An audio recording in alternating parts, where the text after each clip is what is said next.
Assalamualaikum and hello. Welcome to this video learning session in the topic of Maritime Economics. My name is Muhammad Azam Din, and in this video learning session, I shall discuss about traditional ships from the Malay archipelagos. This topic is part of understanding the maritime history and heritage of the Southeast Asia.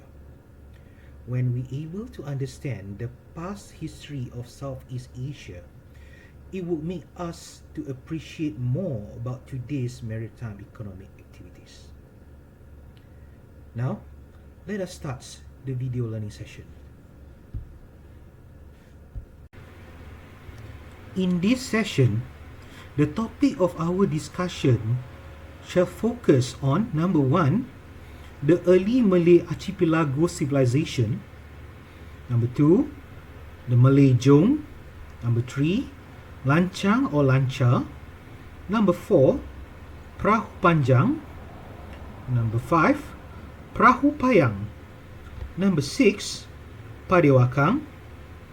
Number 7, Belongkang or Tongkang. And number 8, Perahu Pinisi. Please take note that the term perahu in this video is referring to boat and ships. In the 14th century Malacca Sultanate, there is law regarding ships. The law is known as Undang-Undang Laut Melaka, or in English, Maritime Law of Malacca.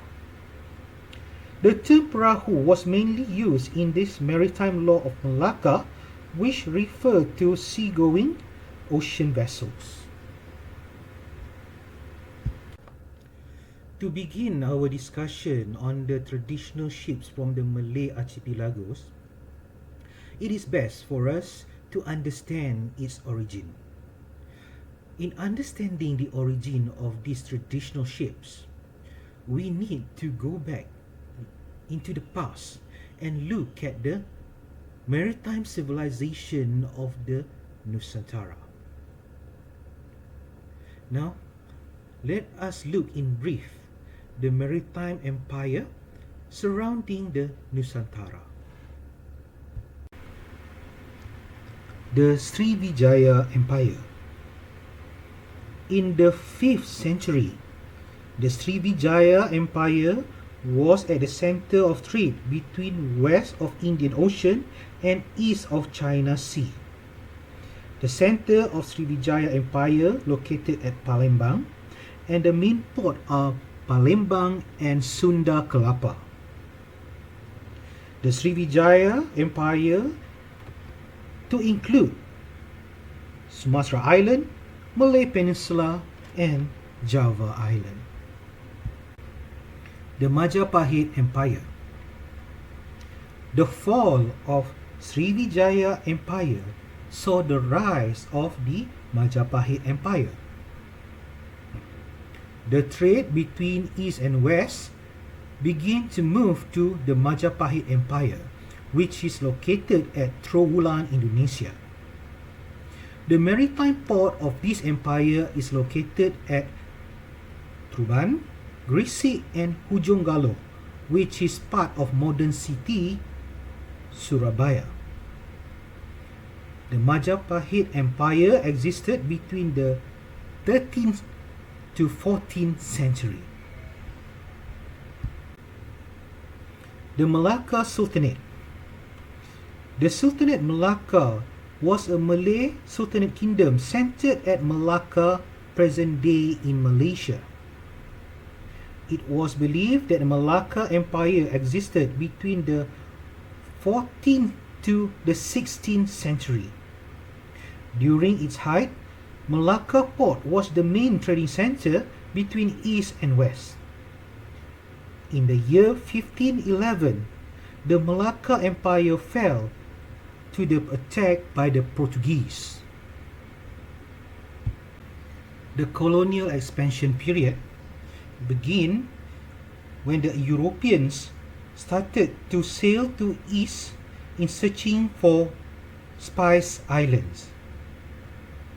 In the Nusantara, European expansion begins with the Portuguese capturing Malacca at the Malay Peninsula in the 1515 and sailed to Timor Sea towards Papua Island.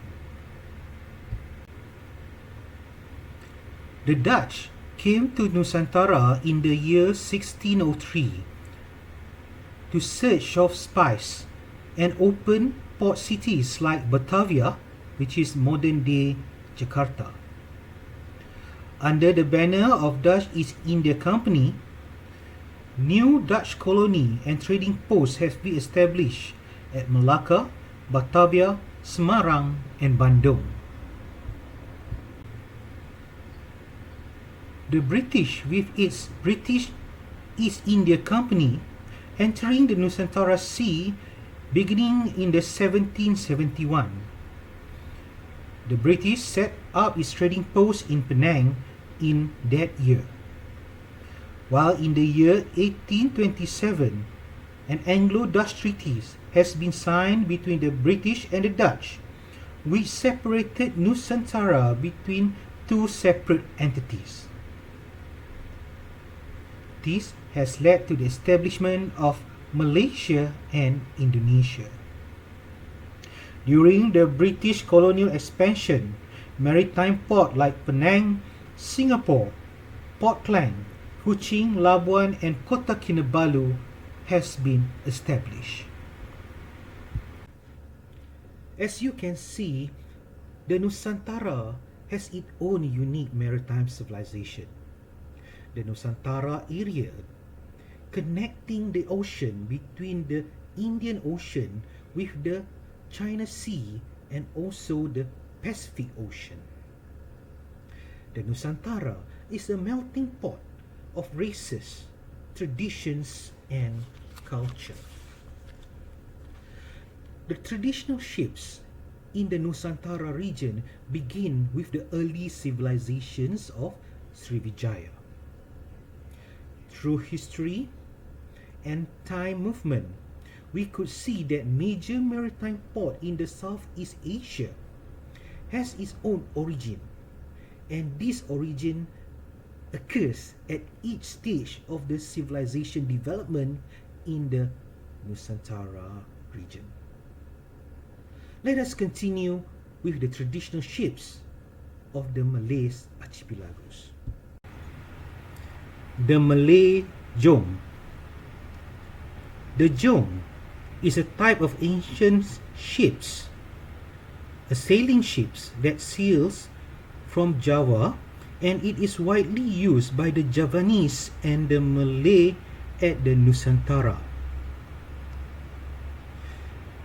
The Djong was used as a passenger transporter and also as a cargo vessels to move materials and people in the Nusantara Archipelagos in the early centuries. As the Javanese and Malays controlled the spice route in the Nusantara Archipelagos, and during the Malacca Sultanate era, the Djong was fully utilized as a ship to transport people as well as cargoes. It is believed that the Javanese and Malays were the one that invented Djong sails that made of woven mats, and it is reinforced with bamboos. The Chinese seafarers learned to use such sails after learning from the Javanese and the Malay seafarers that has visited the southern coast of China. The Lanchang. Lanchang, or known in Bahasa Melayu as Lanchang, is a type of ships, a type of sailing ships. The Lanchang was used mostly by the people of the east coast of Sumatra Island. Lanchang derived from the word lancar or lancaran. It is a Malay word lancha or lancaran, which means swift velocity without effort. In the history, the lancha was used as a warship, royal ships, as well as freight carriers. The lancha has an overhanging square at the stern of the vessel. It also has two masts and steer using a double quarter rudders which located at the stern. Perahu Panjang. The Perahu Panjang, or also known as Sampan Panjang in the Malay language, is a type of small boat. This type of boat is a fast boat which was used in the Nusantara Archipelagos until the 19th century. The Perahu Panjang was well known as a racing boat by the Malays and the Javanese seafarers. It was also used to transport cargoes. The decline era of Perahu Panjang arose during the time where ocean steamers begin to dominate the sea. The opening of the Suez Canal increases the transportation between the east and west. The ocean steamers begin to sail across the Nusantara Archipelago sea maritime route. Due to the increased numbers of big, gigantic ocean steamers, the Perahu Panjang usage has been declined. Perahu Payang. The Perahu Payang is another type of longboat which has origin from the Perahu Panjang concept. The Perahu Payang is usually found in Terengganu, Malaysia. It could also be found in the state of Kelantan and the state of Pahang of Malaysia. The Perahu Payang is a fishing boat with a length of 10 to 30 meters. The bow and stern of the Perahu Payang are built with unique design to give a significant appearance to the boat. The Perahu Payang has two rectangular sails with two masts. The main mast decidedly bent over the top gives certain springiness when the boat meets with the wind. Padewakang. The Padewakang is a traditional medium-sized sailing boat, and it is popular among the Bugis, Manda, and the people of South Sulawesi Island or the Celebes Island. The Padewakang weighs between 20 to 50 tons per vessel.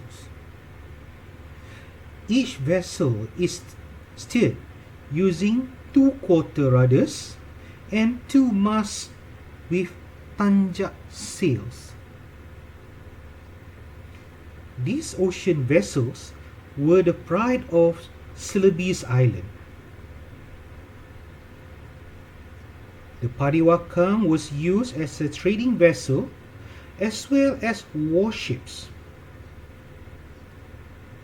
In the 14th to the 16th century, the Padewakang were sails between the Celebes to New Guinea, the Celebes to the southern Philippines, from Celebes to Borneo Island, and also to the Malay Peninsula. Belongkang. Belongkang or tongkang in Malay is mainly used in the Sumatra River as a cargo boat. It was found that Perahu Belongkang or tongkang was used by the Majapahit Empire to attack Temasek, present-day Singapore. Belongkang or tongkang was an unmotorized cargo boat which moved by rowing or sailing. The early Belongkang were propelled by 10 human rovers and guided by a steersman. A long punt poles were used to propel the Belongkang in the shallow water. According to history, there are two types of Belongkang. The first type is the Malay tongkang and the second is the Chinese tongkang. Perahu Pinisi. The Perahu Pinisi is a type of a big vessel. The Perahu Pinisi could be seen as the use of European type fore and aft rigs on a Malay ships. The Perahu Pinisi is quite popular at the Malay archipelagos, especially in Indonesia. It is believed the Perahu Pinisi was originated back from the 19th century and the earlier 20th century from the Celebes Island. The Pinisi comprised of 7 to 8 sails on 2 masts. The 3 foresail sets over the Djong, a main topsail at the mast, mizzen topsails on the smaller mast at the aft. There are several parts of the Pinisi which consist of 1. Djong, which is located at the front deck. 2. Sombala is the largest sails in the ships. 3. Tanpa Sere is a triangle-shaped sails located at each mast. 4. Choncoro Pantara is the front additional sails. 5th, Choncoro Tangga is the middle additional sails. And 6. Terengke is the row additional sails. Nowadays, the Pinisi are mainly used to transport domestic cargoes among the Indonesian island. Cargoes such as timbers being transported with Pinisis from Kalimantan to Java Island. In Indonesia, the Pinisi is also used to transport foods and goods from Java to other remote islands in the Indonesia archipelagos. Now, we come to the end of our video learning session. The Malay Archipelago or the Nusantara is a resources of spice, mineral and fisheries. In the early civilization, it has shown that ocean vessels were the main mode of transportation to move between the islands in the Nusantara region. The ocean vessels have been used to transport people and cargoes among the maritime route of this Nusantara region. The traditional vessels like Djong and Pinisi are big sized vessels, whereas Lanchang, Tongkang and Padewakang are medium size, and the small size we could see consists of Perahu Panjang and Perahu Payang. Each of these traditional ocean vessels that has been discussed earlier has been used to transport people as well as cargoes. Some of these vessels also been used as a warship in the early civilization of Nusantara.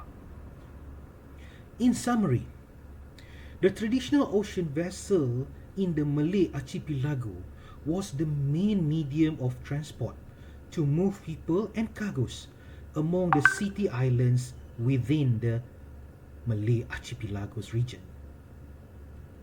These traditional ocean vessels contribute to the economic development of the past Nusantara civilization, and until today, ocean vessels still contribute to the economic development of Southeast Asia region. Some of these traditional vessels are still being used until today. We could see that Pinisi are still being used as an ocean transport in Indonesia, and Perahu Payang has been utilized until today as a fishing boat in Malaysia. Well, that's the end of our video learning session. My name is Muhammad Azam Din, and I would like to wish you thank you for watching. Be safe and good speed. Bye bye.